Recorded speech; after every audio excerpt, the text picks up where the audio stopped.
Hello, everyone. Welcome to our benefits pricing playbook hosted by the wonderful Aaron Pratt. I will be facilitating today, and we are so happy to have you.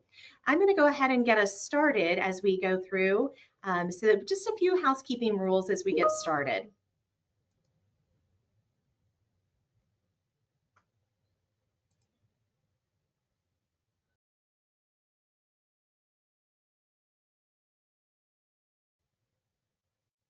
Did we lose you, Alice? No, we didn't. It just took me a moment to figure out how to progress a slide. So sorry about that.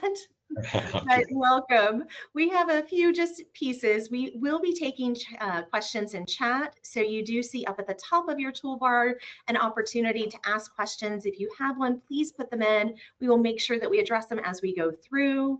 And then in addition, if you want to give us feedback and reactions, you'll see that down at the bottom of your toolbar. Some of the normal things that you would see, whether you were in Teams or a Zoom call, you will also have those options available for you today.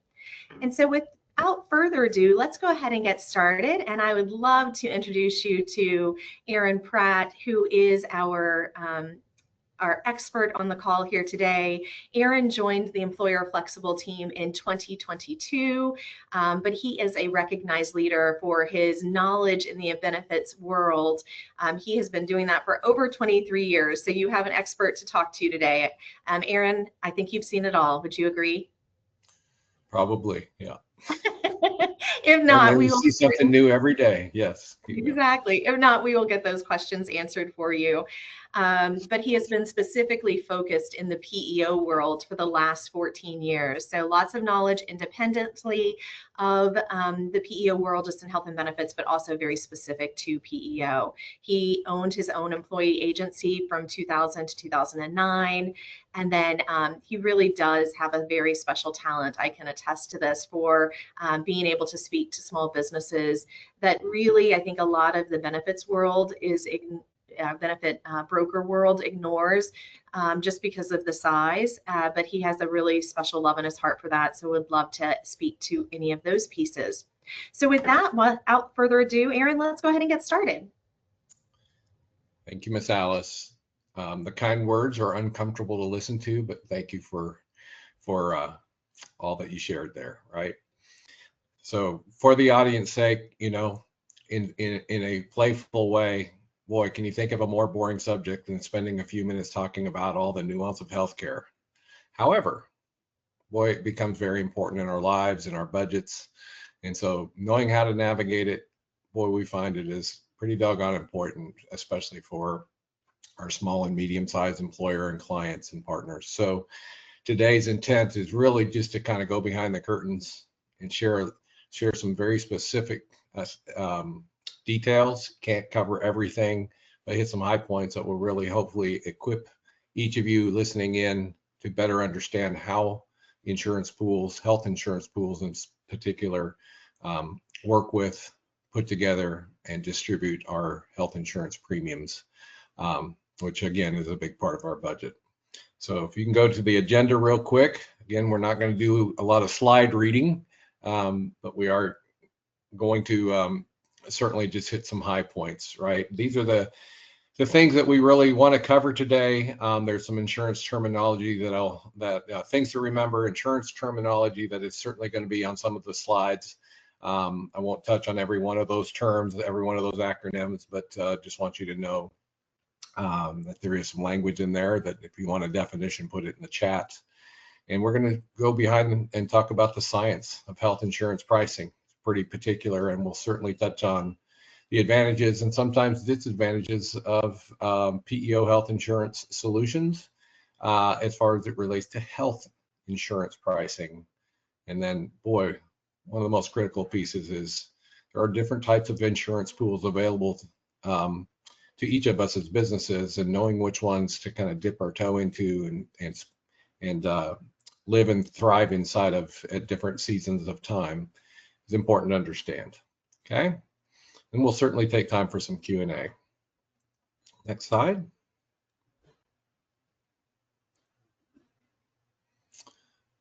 So you can push all three of them up, Miss Alice. I know it's in It's set up to just kind of unfold.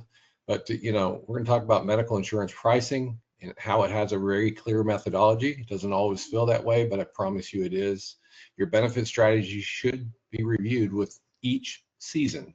Most of the time we're talking about once a year during your annual renewals. That's what a season means, 1 year at a time.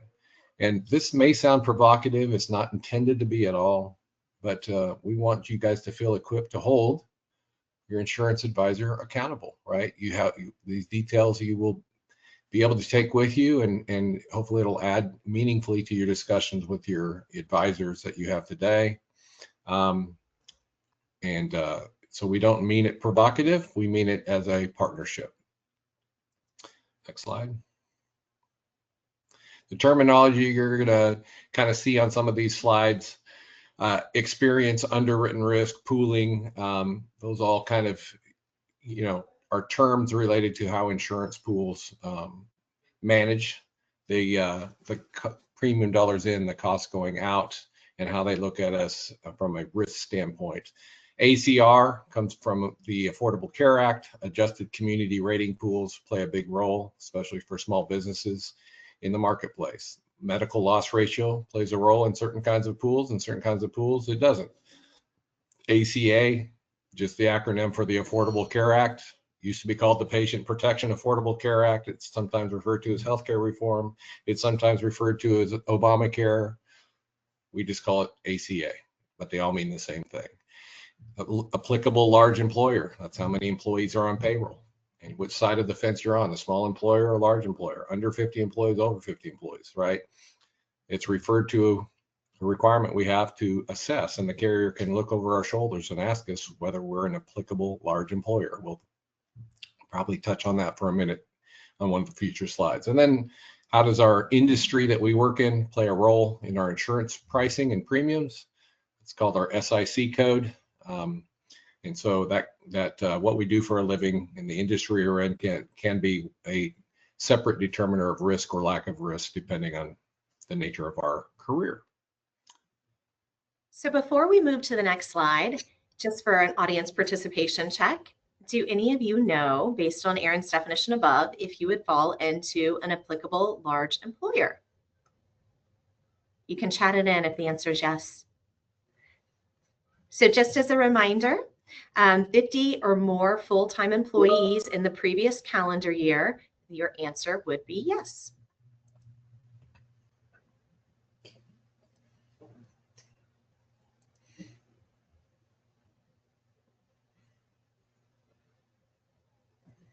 And I assume, Ms. Alice, those answers will pop into the chat over time, right? They will, yes, sir. The answers later. Okay, so to keep things moving, because we want to stay on track, and again, it can't go in deep detail on everything, but we want to hit some high points that are detailed enough to really give you a perspective that's usable as soon as you get off this call in the way that you approach and digest and operate through health insurance pricing, costing, etc. So the Affordable Care Act, what was its intent and why am I touching on it? Well, it plays a big role in our lives. It came into being in 2010, September to be precise. The first tenets of the Affordable Care Act, and then in 2014, the full tenets were inlaid over the insurance carrier pooling community, and by default, all of us as insureds in the United States. And those rules were intended to do a few things. One intent was make sure all Americans are insured. Another intent was ensure availability for individual healthcare plans regardless of one's risk. Create equitable insurance buying power for small businesses. So to try to bring small businesses into a pool that wasn't so volatile, so to speak. And then finally, establish compliant large group plans that are all normalized. What that really means is, in its totality, this slide simply implies a couple of things that are important. One is what our insurance covers. If it's a compliant insurance coverage plan, design, policy, whether you're part of a health insurance plan through a very, very large employer all the way down to the smallest employer of 2 employees, or buying an individual policy, that what is covered, what is required to be covered, by determination of the healthcare reform statutes, the American Medical Association, the Food and Drug Administration, the FDA, what is medically necessary, there has to be continuity across all of the policies, right? What your cost share is where there's differences, what providers you can go see or not see in your physician network that your policy is tied to, or where the differentiation happens. But it brought normalcy that is governed, managed, and oversight for compliant policies across the entire arena of health insurance plans, pools, and such. So moving on to the next slide. You know, the Affordable Care Act, if you keep it really down to the baseline fundamentals, right, is a set of rules that declares normalized standards for all plans, whether large or small, ensuring everyone's plan has the same things, right, covers those same things for each end user, okay? I'd already said that, but we wanted to kind of reinforce that on a slide. All right, as we go into, you know, the next part of the commentary, there, you know, is, in short, this perception out there. I wouldn't ever, you know, label any of you on this call with having this perception, but that buying health insurance is very subjective, kind of like buying a used car, when in fact it is incredibly more scientific than you might believe, right? It's actually, as the other picture pops up on the screen, it's actually a very precise process. It's very controlled, and there is strict oversight. Federal and state insurance entities and governances oversee that, how pools are managed and monitored and audited and penalized when they're not managed appropriately. So can you pop up the next? There it is. Here it comes. So the reality is it's very precise. Go on to the next slide, please. So let's stop for a moment and talk about small group pools, okay? So one of the terms on that term sheet was of the Affordable Care Act. Well, there's a term that wasn't on that sheet that's called adjusted community rating.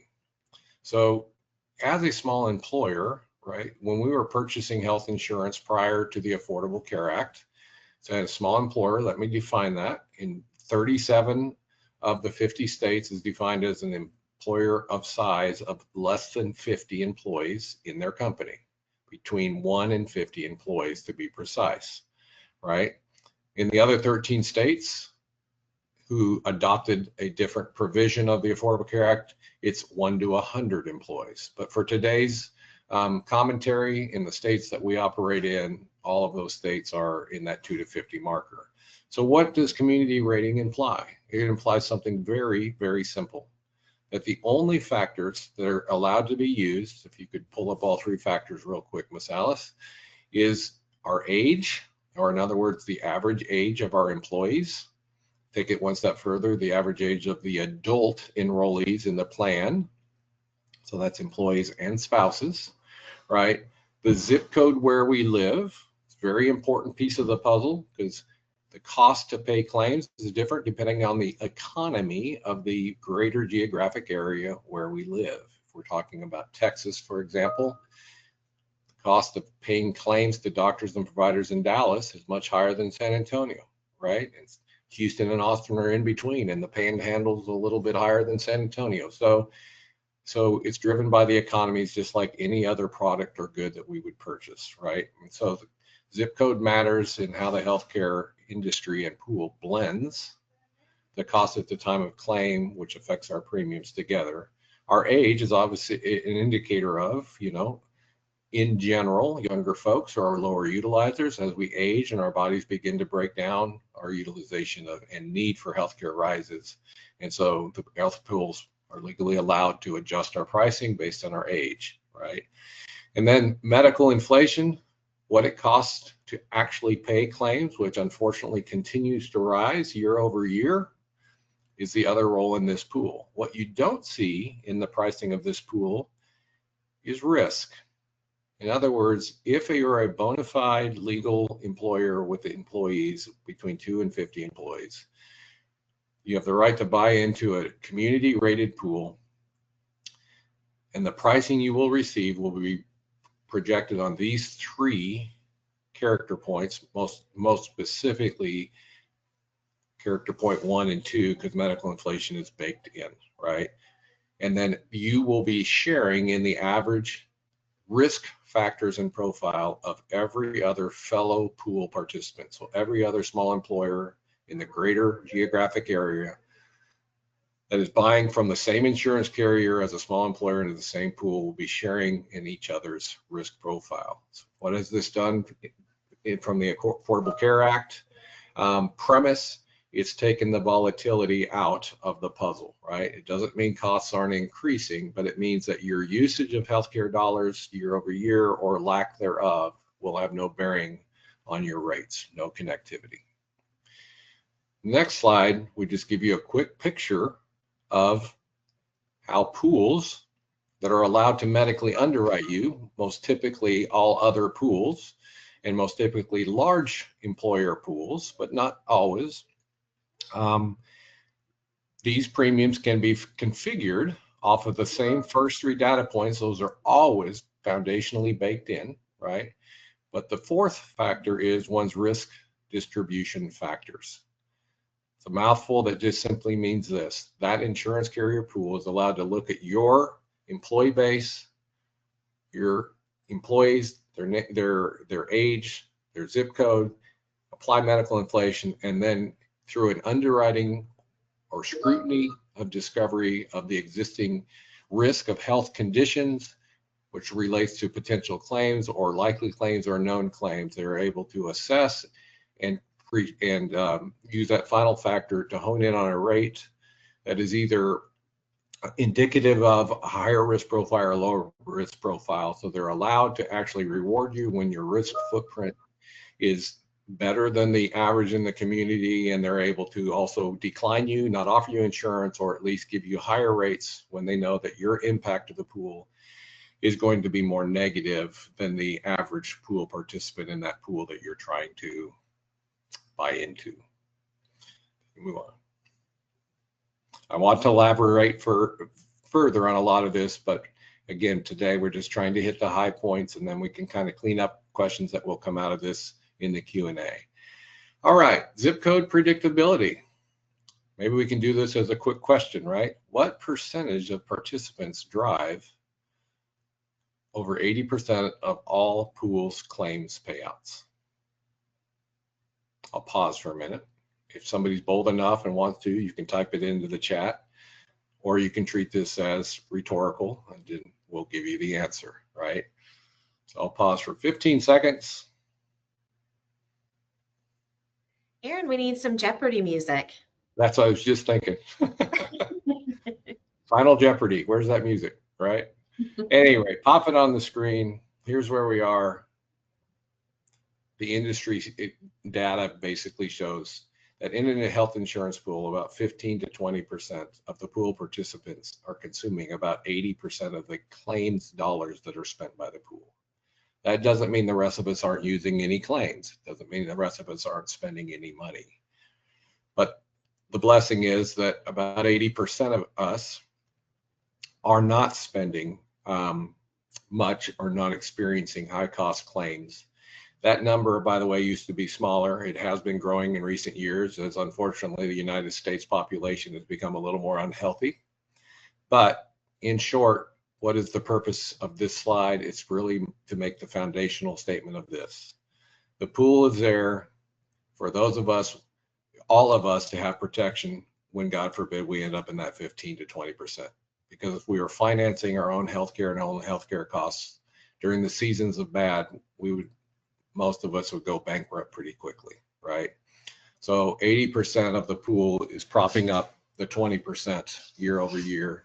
And who's being propped up year over year obviously can change, right?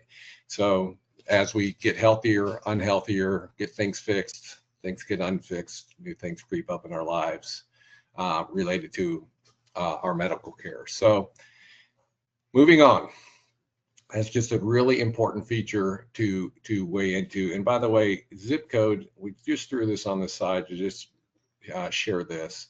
When you're thinking about zip code, the carrier is looking at where is it most likely this audience is going to access major health care, right? They're not worried about who your doctor is so much, and if it's $120 office visits versus a $90 office visit. That's the trickle inside of an insurance pool. They're trying to predict and project where the large claims are going to happen. At the major hospital institutions and entities is where those claims hit, right? And so if they can determine where that's likely to happen, that's where our zip code comes into play, and they can be more precise in how they price our premiums. All right. So key references and sources for cost inflation trends. Boy, this is a busy slide, so I'm just going to say it in a couple short sentences, okay? Our healthcare costs are going up. Shoot, our cost of goods are going up, right? Cost of lumber, cost to replace your car, cost to replace your house, cost of everything is on the rise. Some of that's because of the deflation of the dollar, some of that's because of the economy and other factors, but in short, there's nothing around us that's going down in cost that we can pinpoint and specifically tie to our cost of premiums going down in the health insurance industry. And remember, what this says here is inflation trends related to the cost of claims, cost of providing healthcare, not the cost of insurance. Insurance is simply the main paying entity. Medicare, by the way, is a form of an insurance pool. So those pools are the entity that is responsible to pay claims. If the cost of claims is on the rise, the pool has to rise with it, right? Otherwise, the pool will become insolvent, and then we'd all be in trouble, right? So in short, year over year, 2024 is not on here, but 2025, the average increase across the nation, depending on what source you're looking at, and PricewaterhouseCoopers, Aon, the largest insurance entity and actuarial firm in the world, and Siegel Group, and Business Group on Health, and blah, blah, blah. You'll notice that in 2025 from 2024, the cost to pay claims rose. This is nationwide statistics, 8.5%. They're projecting in 2026 it to go up another 9, maybe even 10%, right?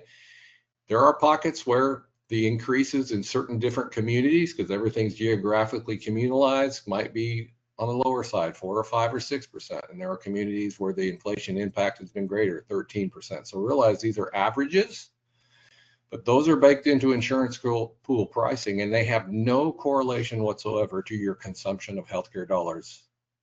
And a lot of people as buyers kind of get that confused, right? If you use no claims, or if you use tons of claims inside of your pool, one of your factors of your increase will be this, right? Because you are a participant in the pool, and the law requires that medical inflation, when each carrier pool comes up with what that number is that they need to levy into the pool to prepare for the future higher cost of claims, has to be spread evenly to every pool member. It's not escapable, okay? So that's the point of this slide, is to kind of reinforce that inflation is not escapable by any insurance carrier, by any insurance pool in the health insurance pool. It's driven by the cost of paying claims. Finishing touch is this: not all medical inflation is negative in its context, right? New prescriptions are being invented, right? New procedures are being invented. Those things have research and development costs, and so when they hit the market, they're higher in their cost per transaction, right? But if they sustain life longer, if they provide a restoration to well-being in a way that wasn't previously available, awesome. That's what the point of healthcare is, right? But at the same time, the pool has to prepare to absorb those higher cost claims for those potential prescriptions, we'll call it, or prognoses from the provider and usage of those new procedures or prescriptions, etc. So I hope that helps bring some context. Medical inflation is not something we can avoid, and it's not something that can be discriminatorily dispersed, right? It's going to be baked into your renewal. All right. Boy, as I listen to myself, this sounds really cool because I'm a nerd with this stuff, but man, is this boring. Gosh, thanks for hanging in there with me. But hopefully you can take some good stuff out of this and really become a more astute buyer and understander of we'll call it our plight as we navigate health insurance and our renewals and such and the costs. Let's look inside of the scientific side of pricing, okay? So this is kind of busy slides, so I'm just going to rip through them pretty quickly in detail. Be glad to share these slides with anybody who would like them, by the way. So before the Affordable Care Act, what did the market look like, right? Parts of this are not big changes, but I just want you to see this chart and understand it. So if you were in the small group arena, buying insurance directly from the market, 2 to 50 employees in size, right? What was the market allowed, or what were they using to differentiate your rates from your neighbor's rates? Well, same character points as of today. Age was involved, but gender could be used, right, as well. Gender doesn't imply anything discriminatory. It is a marker scientifically of usage of claims, okay? Different seasons of different times in life. Can cause people to use claims differently, right? Zip codes play a role. That's still in place. SIC, our industry, how risky our industry can imply how hard we run our bodies and how much more likely we are than our neighbors to consume healthcare as a result of. So that played a role. And then the count of employees. So how much money you're bringing to the table tied to the employee count was allowed to be a differentiator, right? So if you're a small group back then and you had 4 employees and you're buying insurance and your neighbor had 40 employees and they're buying insurance, they would have a little bit of a price advantage over you. The misnomer was that it was a big price advantage.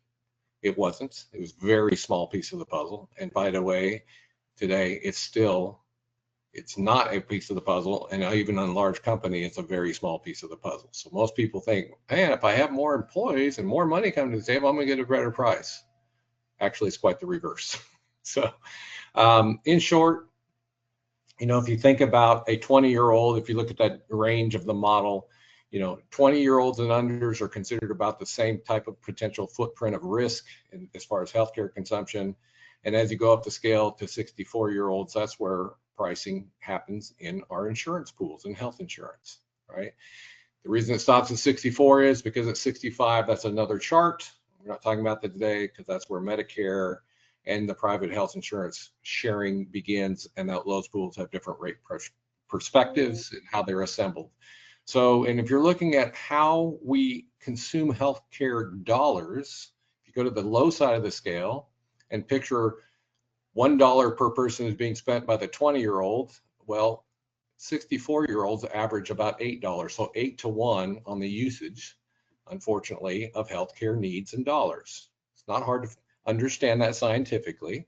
That's just because as our bodies get older, they begin to fail in different ways, right? These are generalized statistics, of course. The final factor in small group purchasing was that market was guaranteed issue. That means if you were a small employer and you presented yourself to the market, they had to take you, but they didn't have to take you at a communalized average cost of all your neighbors. They could give you a rate tacking on top of your demographics of 0, which means if they found you to be underwritten and favorable, wouldn't increase your rates after you're above your demographic score, but anywhere between that and 67% higher than the foundational rate. And all small employers were somewhere in that continuum of 0 additional premiums on top of their demographic scores, inflation scores, all the way up to 67%. And the goal at the bottom there was demographics plus your actual risk. Actual is maybe an exaggeration. Your generalized actual risk equal to your rate premium. Next slide. So as we step into the next slide, large groups back then kind of had the same premise. This was a misnomer. People think large groups get better buying power. No, they don't. Not in the same way you would think, right? Large groups are very dependent on the pool just as well. Probably have to be in the thousands of employees before you don't need dependency on an insurance pool for some of your protection and risk mitigations, right? But if you're 51 plus employees, they're still rating you based on your average age. They're still looking at you scientifically through this model of the younger folks are consuming, less risk than the older folks. And there was, and there still is, no governing agent on whether they have to take you into their pool or not. If they find your risk is adverse enough, they don't have to offer you an invite into the pool. They can decline you, and they can rate you anywhere in between. So your demographics plus your actual risk becomes your rate premiums here, right? The only main difference in the large group pool is there's no obligation of a pool to take you. Okay. Next slide. How are we doing on time, Ms. Alice? Do we seem to be on track? We are good. Yes, you're about halfway through, and we are halfway through on time. So perfect. Perfect. Okay. So after the Affordable Care Act, again, we're not going to belabor this too much, but let's just glance at these same slides and what changed. Okay. So a couple of bullet points. Small group is defined as a company with employee count of 1 to 50 after January 1st. The new medical loss ratio laws came into play. Maybe a language some of you have heard before. I bet some of you haven't had this shared with you by your insurance advisors. But medical loss ratios play a pretty big role in how a pool is governed now. So since 2010 in September, the pools, that means the insurance carriers that run these geographically based pools, and they're all geographically based, right? Have to run their pools as of September of 2010 at an 80-20 loss ratio. And if you're a large group pool, then the carrier has to run your pool at an 85%, 15% medical loss ratio. What in the world does that mean? Well, it simply means the carrier, when they set their pricing and when the actuaries are doing all their math and their large data and all of that to try to assess what is the risk coming our way and with this audience of buyers in our pool, that they are required by statute to set the premiums of that pool in its totality in a way where they're spending 85 cents on the dollar towards a claim if you're in a large employer in a large group pool, and if you're in a smaller group pool, they're required to spend 80 cents on the dollar. Premise being this statute, this federal statute tied to Affordable Care Act is saying if you're a large employer in a large pool, it should be able to be managed more lean, right? More controlled because there's more money in it. And hey, you, Mr. or Mrs. Insurance Pool manager, must spend 85 cents on the dollar in a claim. And you can only run that entire pool, turn on the lights, hire your employees, process the claims, pay a goofy broker, pay your overpaid CEO, ha ha ha. All of that has to be out of the 15% side. All right. And if you get it wrong, you accidentally run the pool better than an 85% loss ratio, example 82%, 18, then you have to send 3% of the premiums back in the following year for the previous year's over collection of premium back to all the pool participants. And that's happened many times in many different geographic areas and pools across the country over the last 10 years, okay? So in short, this is a governance that said you can't just profit and be a profiteer on the backs of insurance folks who are needing health care. And therefore, it intended to marginalize. There are negatives with this loss ratio, but today we're just going to talk about what it is in its general tenets and how it inlays itself in how pricing of health insurance is played. Okay, small group pool, 80-20. That's because the pool isn't bringing as much money to the table, has a little bit more volatility, so it allows the carrier a little bit more room and grace in their cost basis so they can run the pool and all the facets of it at 20% of the cost of the premium. All right.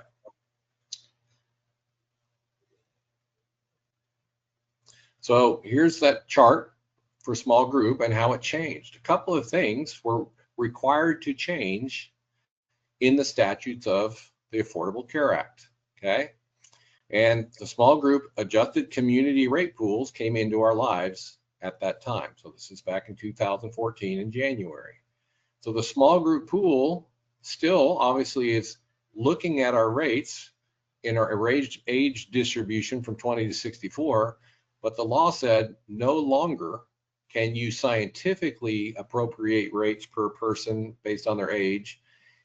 According to the science and the math of the data, you have to sandwich it to a 3-to-1 ratio, not an 8-to-1 or 9-to-1, right? Or whatever the science of your pool is showing you.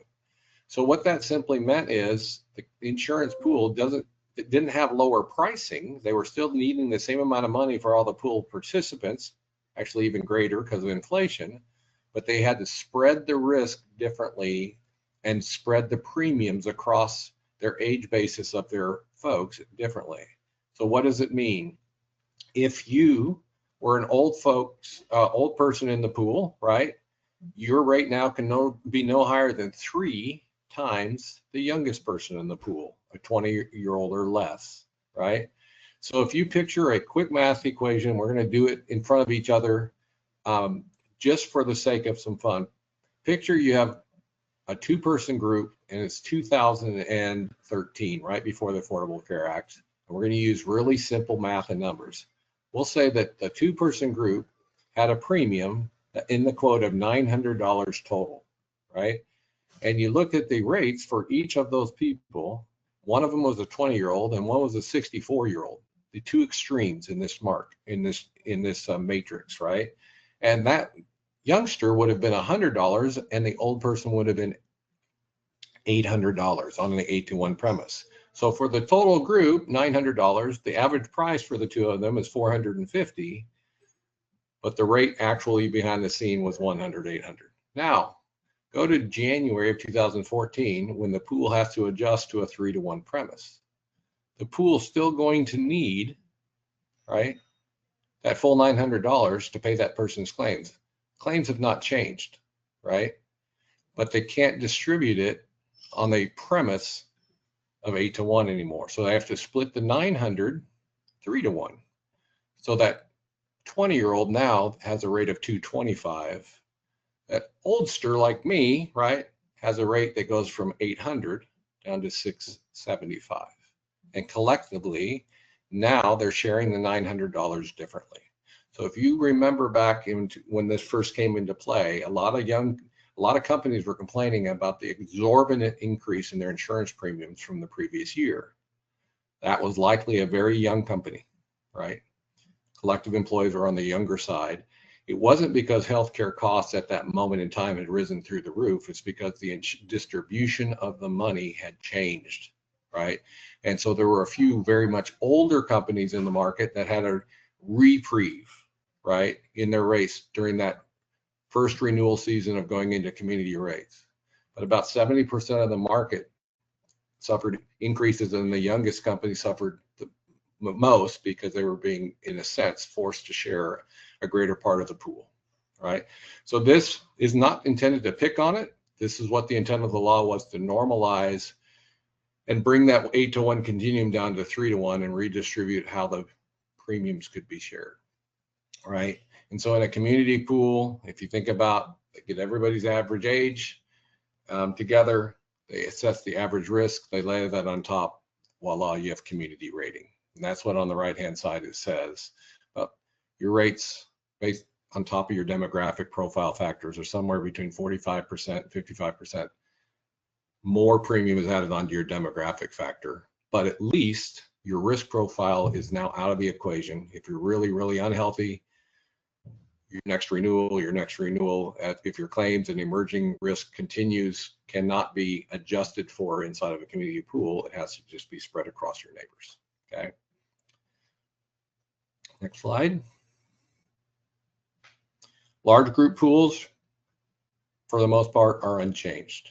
They weren't tethered to a community rating, to the 1 to 3 sandwich of rate distribution, right? They're larger pools, or they were seen, generally speaking, as able to self-manage and manage according to the science and the math.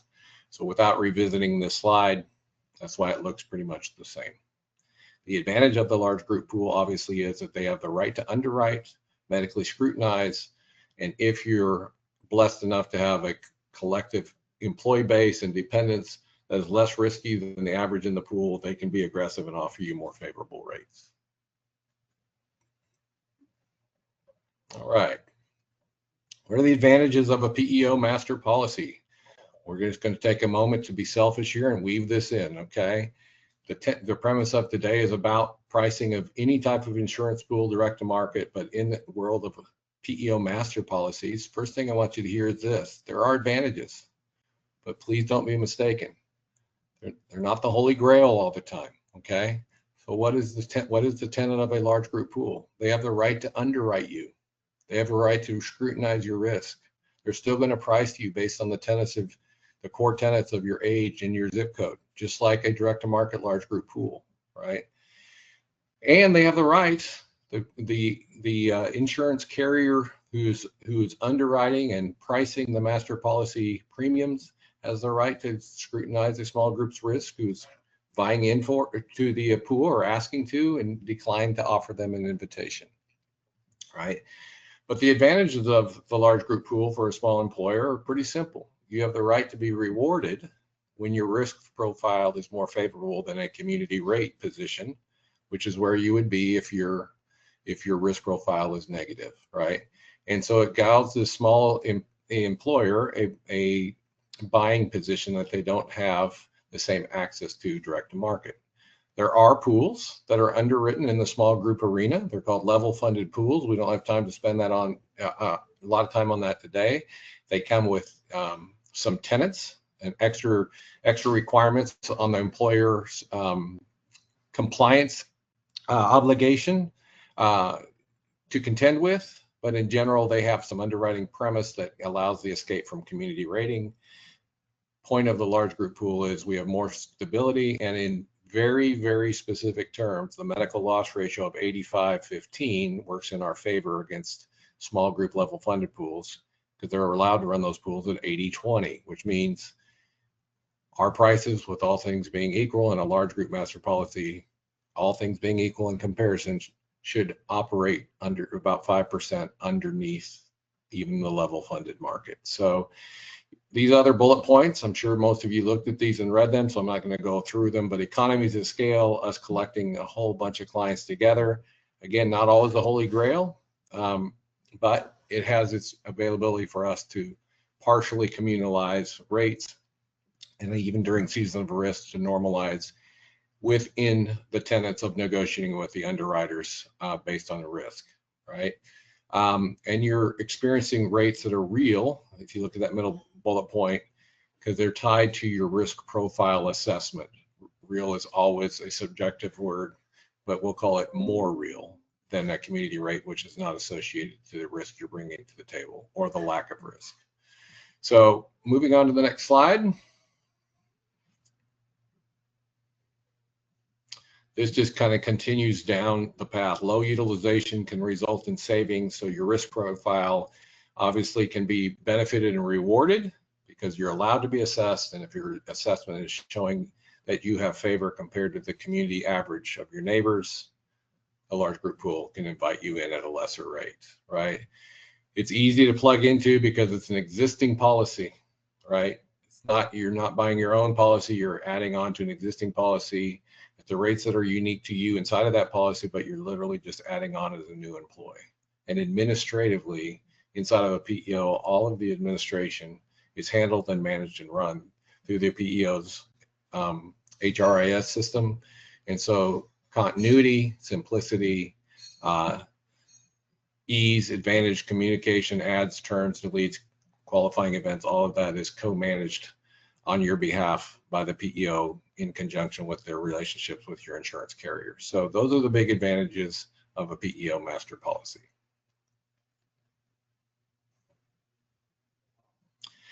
Key to successful benefit strategy, knowing the differences between available markets, right? I'm reading word for word and reviewing them every renewal season. There are seasons when scrutinizing other pools and other opportunities aren't necessary because your footprint doesn't warrant it.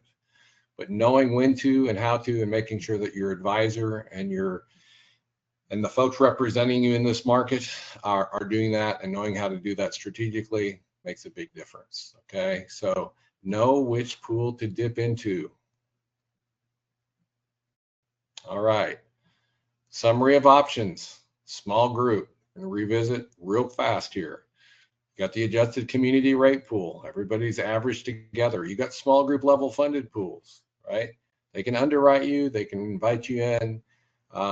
You have obligations related to pricing and PCORI fees and other things and obligations and self-reporting for ACA compliance, but from a basic underwriting standpoint, they don't have to adhere to ACR or adjusted community rate pools. And then PEOs will, with access to large master policies. And so that would be a third pool if you're co-employed with a PEO that would be available to you on an ongoing basis that folks who are not co-employed wouldn't have access to. Large group. Experience underwritten. That just simply means they have the right to price you a little more specifically to the risk profile you're bringing into the pool and the impact or lack of impact you're going to have, rewarding you or disrewarding you or not even inviting you in if your risk at the time of intended entry is negative enough. And it's experience rated, and your master policy is available to large employers as well, where you can take your larger employee base size into a secondary market. So basically, a relationship with a PEO always gives you access to either 2 or 3 markets depending on your size. And those markets aren't available to you. That second market isn't available to you without being co-employed.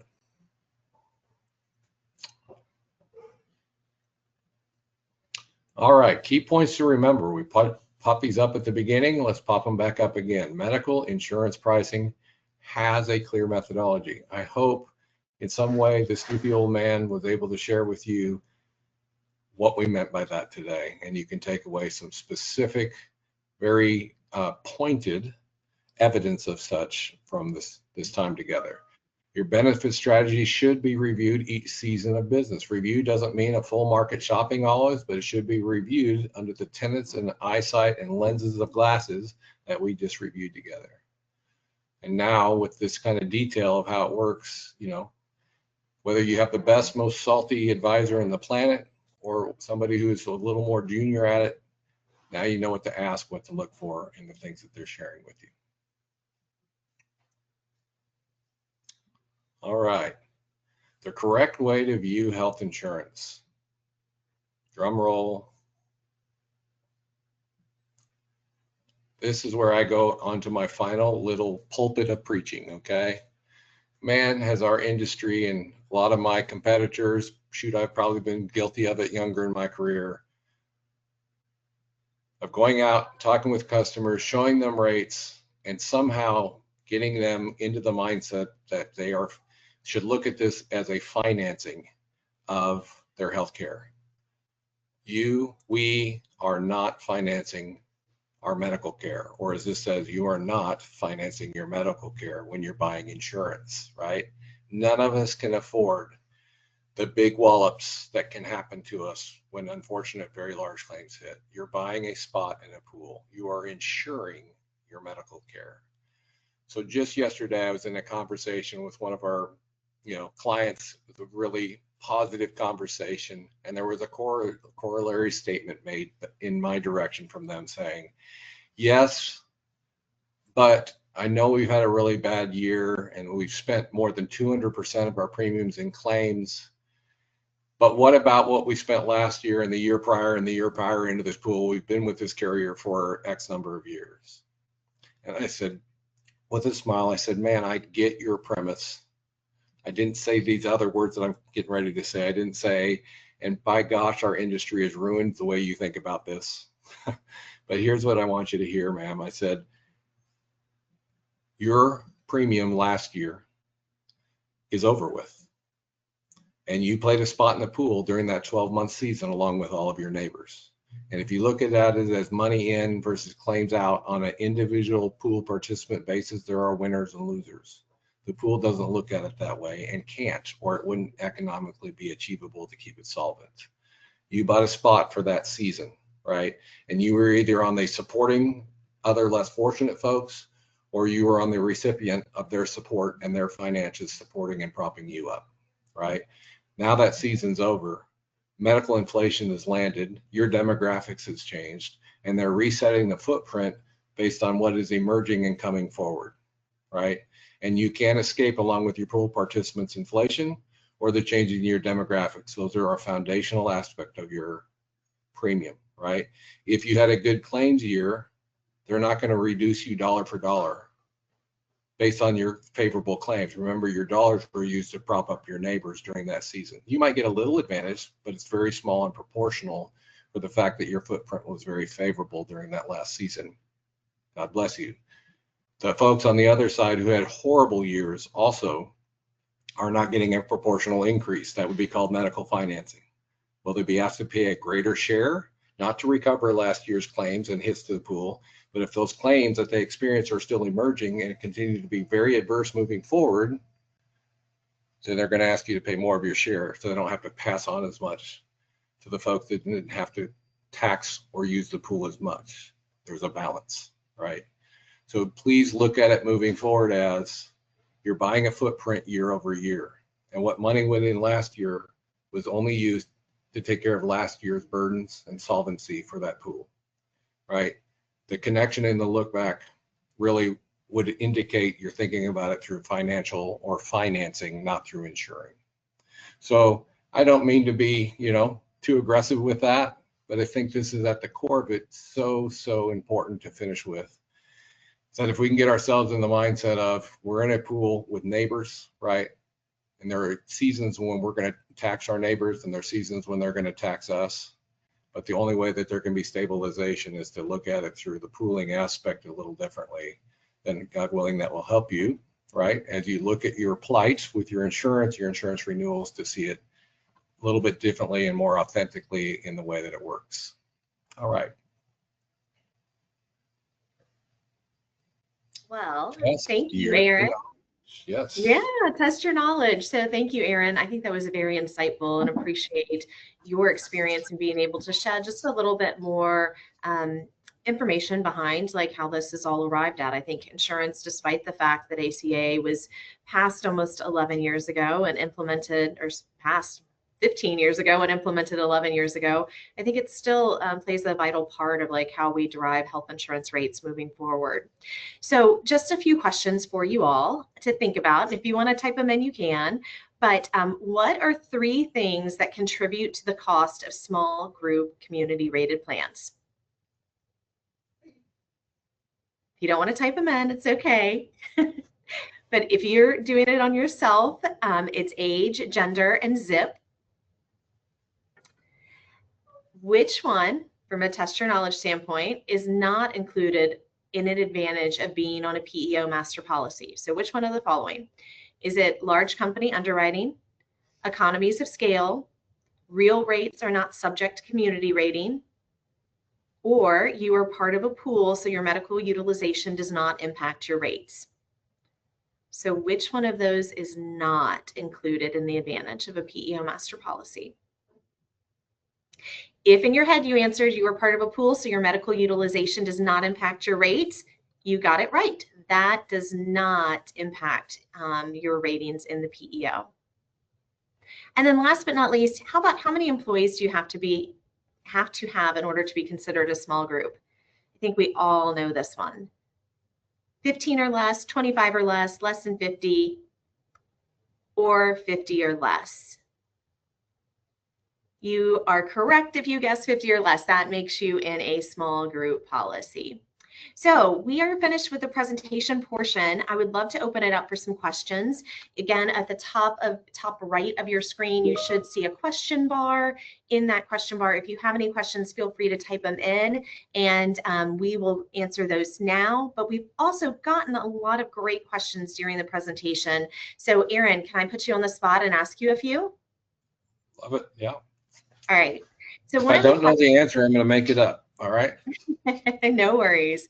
As I think this must be an HR person for this company, but they entered in that they are asked a lot of questions on the differences between a copay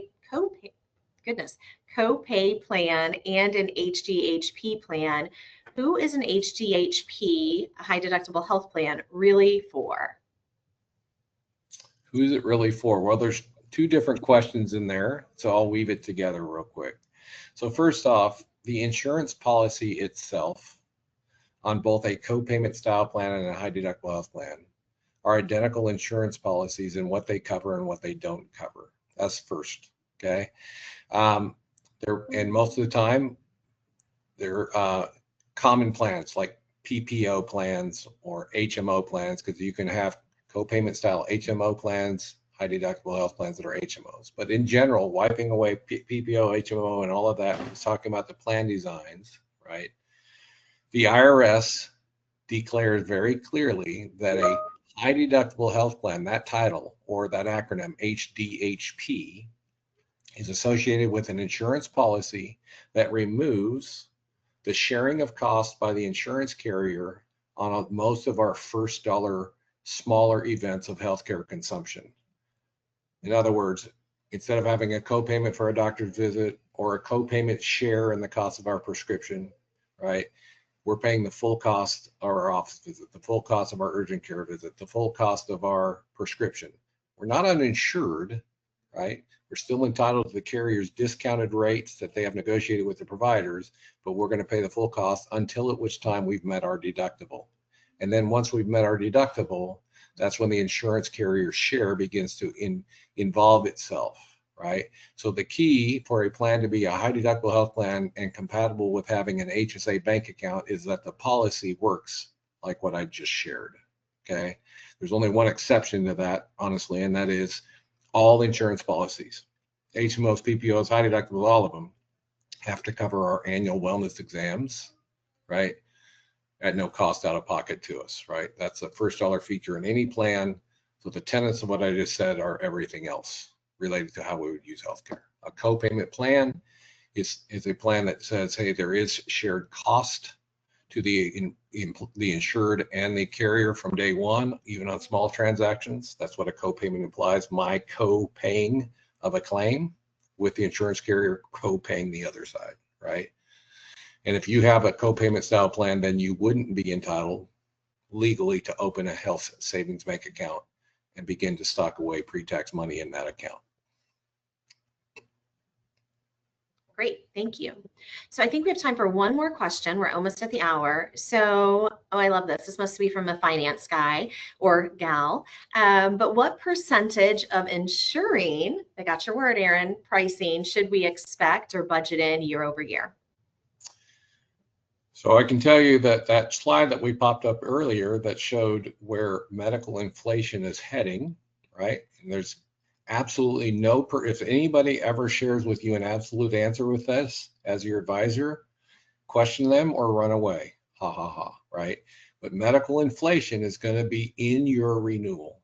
And if the predictions and projections are right for 2026, medical inflation is expected nationwide to be 9 to 10%.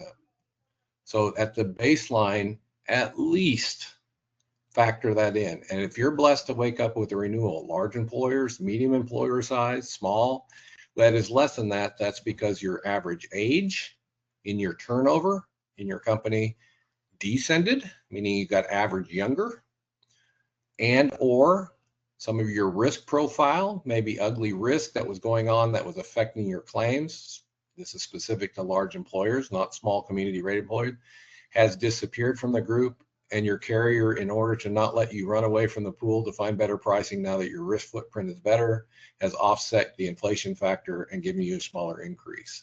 So how to project and plan for it is very hard to say because there are variables based on how big you are, what kind of pool you're in. But, you know, I think wisdom would say be thoughtfully conservative. I would put at least 15% in there. And if it goes haywire, at least you'll know the factors that controlled it if your prediction was wrong. And if you're on the winning side where you have a much lower increase, you've found favor for that season.